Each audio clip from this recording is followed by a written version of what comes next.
Buenos días, en este video vamos a presentar una actualización de cómo se encuentra la situación del COVID-19 en el Ecuador y particularmente en la ciudad de Guayaquil.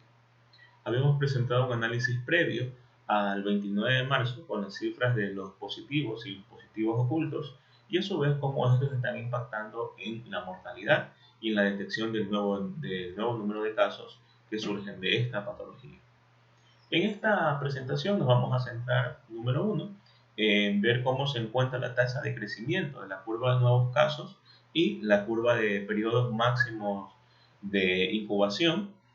con respecto al tiempo que ha transcurrido. Y en la segunda parte nosotros nos vamos a centrar en el análisis de la planicie de la curva y a su vez en donde nos encontramos nosotros a partir de las estimaciones que se hacen para este análisis. En primer lugar, como habíamos indicado, se hizo una revisión hasta el 29 de marzo donde se encuentra esta línea de puntos, ¿ya? Y podemos nosotros apreciar de que los periodos que están tras esta línea de puntos tienden a tener un comportamiento más suavizado, al menos en el caso de Guayaquil, con respecto a los periodos anteriores. Por ejemplo, nosotros podemos ver aquí eh, con respecto al 18 de marzo, cuando comienza un primer crecimiento. Este primer crecimiento tuvo una serie de 4 puntos hasta que se encauzó 2 periodos con un crecimiento mínimo. Luego tuvo otra ronda de crecimiento de 3 puntos hasta que se encasilló en 2 periodos.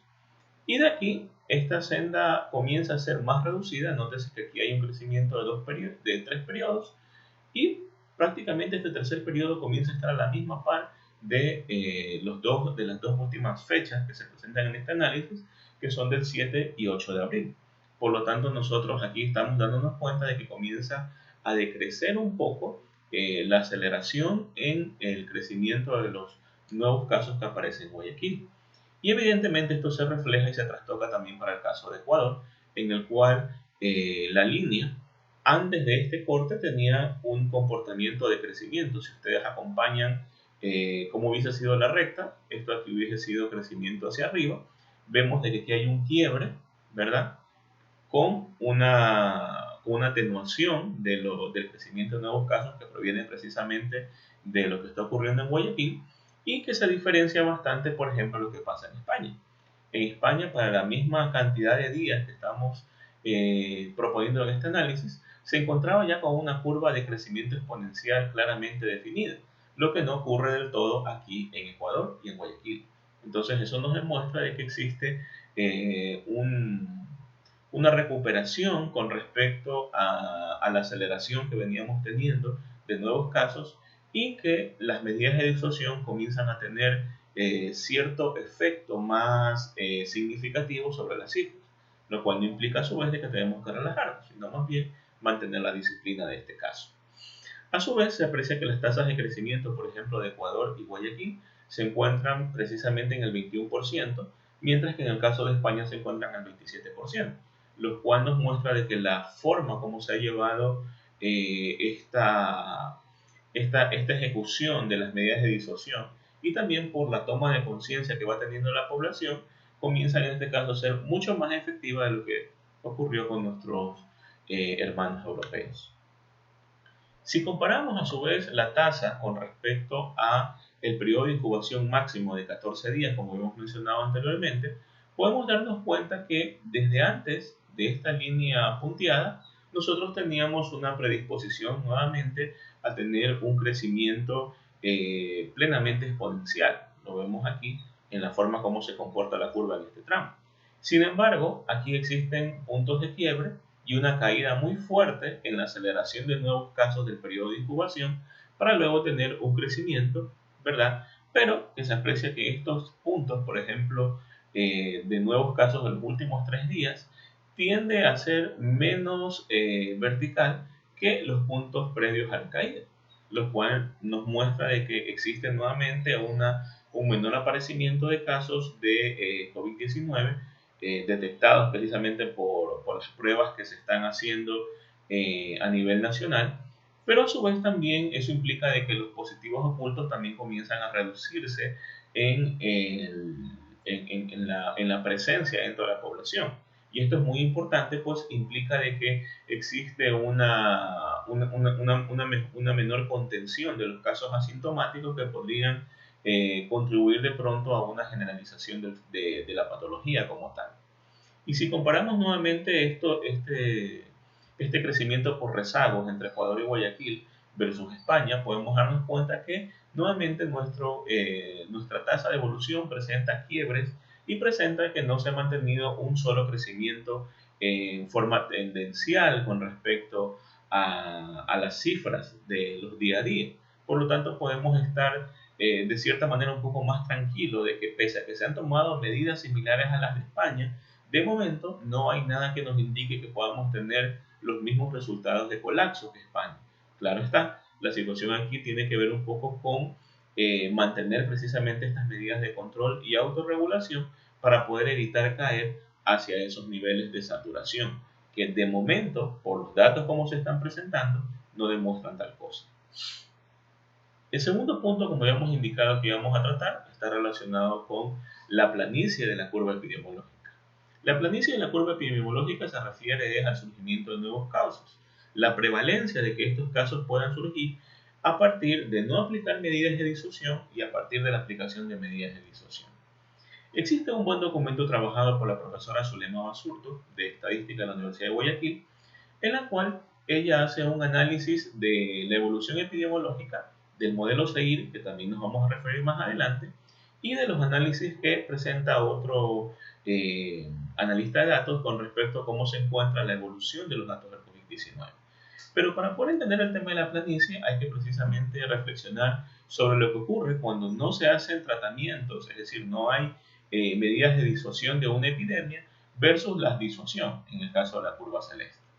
Podemos apreciar de que esta curva roja, lo que ocurre es que cuando no hay medidas de disuasión, entonces, si bien es cierto, se acelera, se puede llegar más rápido al número máximo de casos que puede tener una población. Este número máximo de casos termina por desbordar la capacidad instalada de las unidades de cuidados intensivos y unidades de control sanitario de un país. Por lo tanto, no se trata de eso, se trata precisamente de establecer medidas de control para que en caso de que se acelere la tasa de crecimiento, estas no pongan en saturación las unidades de atención médica.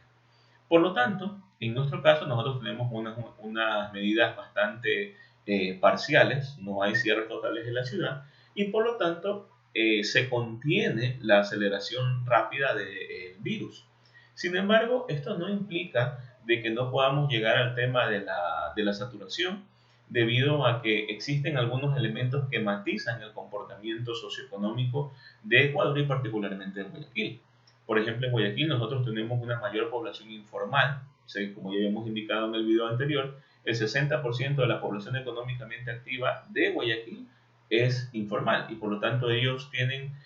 labores de supervivencia en el día a día y estos cierres imposibilitan a ellos poder conseguir ingresos. Se ha tomado una medida de establecer un subsidio para estas personas para que puedan mantener un determinado nivel de consumo. Sin embargo, nuevamente, pese a que cumple con ciertas necesidades básicas, no termina de completar las necesidades del hogar. Y entonces se mantiene esa predisposición de estas personas a buscar fuentes de ingreso a través de la venta de alimentos en las calles o de los implementos médicos que se necesitan para esta temporada. Entonces eso es un foco de atención y es algo que precisamente genera resistencias para que la planicie de la curva se pueda conseguir de una manera más rápida. Por supuesto que una vez de que se logran aplanar esta curva y se logra un descenso en el crecimiento de los casos, esto no implica de que el virus se ha terminado, pues este puede volver a aparecer más adelante. Sin embargo, aquí la cuestión es que se deben de comenzar a tomar medidas de incorporación paulatina en la población económicamente activa hasta que se cuenten con los recursos que permitan controlar de una manera más efectiva la presencia del virus, por ejemplo, a través de una vacuna. En este caso, por ejemplo, si nos ponemos a pensar en los escolares, va a ser muy difícil de que los padres manden a sus hijos a las escuelas y lo más responsable que podría venir por parte de las escuelas y colegios es que al menos durante el primer trimestre de actividades, pues, hagan actividades virtuales y luego de ese periodo, a partir de la evolución como se vaya dando de los mejores controles epidemiológicos, pues se pueda ir haciendo una incursión paulatina de los estudiantes para tener evidentemente el proceso formativo como debe de ser presencial. Sin embargo, esos elementos deben de tomarse en cuenta. Igual en negocios de corte industrial o en negocios comerciales o negocios en los cuales haya hacinamiento de los trabajadores, implica pues de que debe mantenerse un determinado nivel de distancia y un nivel de no saturación para de esa manera evitar de que por ahí algún caso asintomático de un positivo oculto pueda complicar el regreso del virus en el contexto donde se esté analizando. Por otro lado, el modelo seguir, como habíamos indicado, es una aplicación que se hace para determinar cómo evoluciona una epidemia durante un determinado periodo de tiempo. Es parte de una familia de modelos, no es el único, tampoco es que es el mejor, pero tiene como elementos que favorecen su uso el hecho de tomar 4 tipos de unidades muestrales para poder definir cómo se va a dar el comportamiento de nuevos casos. Entonces se tienen los susceptibles, se tienen los que están expuestos, a los que se han recuperado y a los que se encuentran dentro de un periodo de incubación como tal. Entonces, cuando incluimos estos 4 elementos, nosotros podemos tener una mejor tasa de crecimiento de casos positivos que se puedan dar, y de esa forma podemos nosotros explicar qué tan cerca podemos encontrarnos de estas cotas, ¿sí?, de las curvas máximas, para a partir de ahí entonces comenzar a mirar pues, de que se está reduciendo la apariencia de nuevos casos y a su vez que se pueden comenzar a tomar medidas para la incorporación progresiva de la población a las actividades productivas normales. Entonces, en este modelo a seguir, nosotros hemos tomado una herramienta que ya se encuentra en la web, con la cual se puede aplicar simplemente los parámetros a partir de la información disponible. Y como les había indicado en el inicio, yo estoy tomando los datos del 29 de marzo debido a que en esa fecha presenté un video y la razón de este análisis es ver cómo estamos con respecto a esa evolución. Estos indicadores beta, gamma, sigma y mu corresponden, el primero, a la tasa de transmisión del virus de los expuestos hacia nuevas personas. El valor de gamma y el valor de sigma se refiere el uno a la tasa de recuperación y el otro se refiere a la tasa de transmisión. Mu se refiere a la tasa de mortalidad, y abajo tenemos los parámetros de las poblaciones que se han definido como susceptibles. En este caso hemos tomado toda la ciudad de Guayaquil, dada la prevalencia de que pueden tener la captación de este virus. Los expuestos que se han planteado en esta primera parte del análisis están relacionados con el vínculo 8:1 que habíamos expuesto en el video anterior, y eso nos da un valor de 15.120 sobre los infectados, que eran 1.890, y los recuperados básicamente se refieren a las personas que se habían declarado en aquella época, que son 3. Este valor de 1.18 procede precisamente de un análisis interno que se desarrolla en vincular los nuevos casos con respecto a los casos rezagados, es decir, personas que se encontraban enfermas el día de ayer y que pueden contagiar ahora, los recuperados, los fallecidos y los sospechosos de tener el virus. En todo caso, a nosotros nos interesa en este modelo de regresión el coeficiente que puede tener de casos menos 1 con respecto a los casos vigentes en el momento de análisis, que para este análisis es de 1.1897. Entonces, este parámetro de aquí es precisamente el que se ha tomado para considerarlo como beta. El valor de gamma y de sigma son tomados de un estudio previo de los profesores Gutiérrez y Barona de la Universidad de La Rioja, en los cuales ellos hacen un análisis con respecto a la recuperación y transmisión que se dio en Wuhan, China, con pocas medidas de disuasión social. Entonces, esto es pertinente porque esos valores están definidos como estándares y nos pueden permitir a nosotros trasladarlo a Guayaquil, debido a que las medidas que se han tomado no son medidas de cierre total, sino medidas de cierre parcial. La tasa de mortalidad, en este caso definida para el coeficiente fallecidos versus nuevos casos en Ecuador, y hemos lanzado este análisis para un periodo de 60 días. Entonces aquí lo que nos interesa a nosotros es esta curva roja, que es la curva de los infectados, y es precisamente la que define cuándo nosotros alcanzamos la cota.